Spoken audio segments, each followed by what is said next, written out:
Hello guys, কেমন আছেন সবাই? আমরা ছাদের শাটারিংয়ের কাজ করতেছি। তো এই মুহূর্তে আমাদের বিমের কিছু তলা খাটানো শেষ হয়েছে, সাইড লাগানো হয়েছে, হলো বক্স কিছু লাগানো হলো। তো হলো বক্স আসলে আমরা কিভাবে খাটাচ্ছি দেখেন। আমাদের এক একটা হলো বক্সের মধ্যে 6 ইঞ্চি ডিফারেন্স, আর এখানে দেড় হলো বক্স ব্যবহার করা হয়েছে, আর এই দেড় হলো নিচে তিন হলো বক্স ব্যবহার করা হয়েছে। এটা আমরা 3 ফিট পরপর ব্যবহার করেছি এবং এটা 6 ইঞ্চি পরপর ব্যবহার করেছি।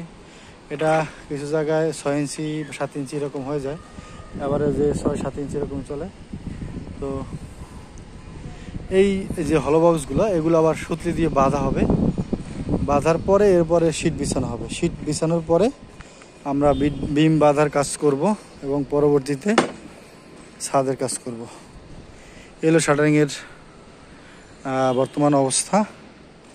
আর এইখানে গুরুত্বপূর্ণ বিষয় হলো, এই যে তলাগুলো খাটানো হয়েছে, তলাগুলো আমরা লেভেল চেক করেছি। ওই যে বিম কলমে লেভেল টানানো আছে, এই লেভেল থেকে। এবং পরবর্তীতে আবার এই যে সাইডগুলো আছে, এই হলো মারার আগে অবশ্যই আমাদের এই যে বিমের 2 সাইড, এগুলো সুতা ধরে সল চেক করে নিতে হবে, যাতে 100% রাইট অ্যাঙ্গেলে থাকে। এই যে এই তলার সাথে এই সাইড, তলার সাথে এই সাইড, এই তলার সাথে এই সাইড রাইট অ্যাঙ্গেলে থাকে। আর সেজন্য আমরা এই জায়গাগুলোতে এই বিমের টপে আমরা সুতো ধরবো। এইখান থেকে একেবারে এই মাথা পর্যন্ত একই অ্যালাইনমেন্টে থাকবে বিমের সাইড। আর এই তলার সাথে এই বিম অবশ্যই রাইট অ্যাঙ্গেলে থাকবে, অর্থাৎ এই কর্নার 90 ডিগ্রি থাকবে।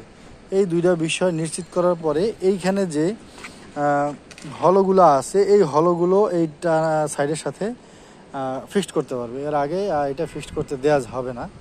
তো এই সকল বিষয়গুলো মাথায় রেখেই কাজ করতে হবে এবং আগাতে হবে।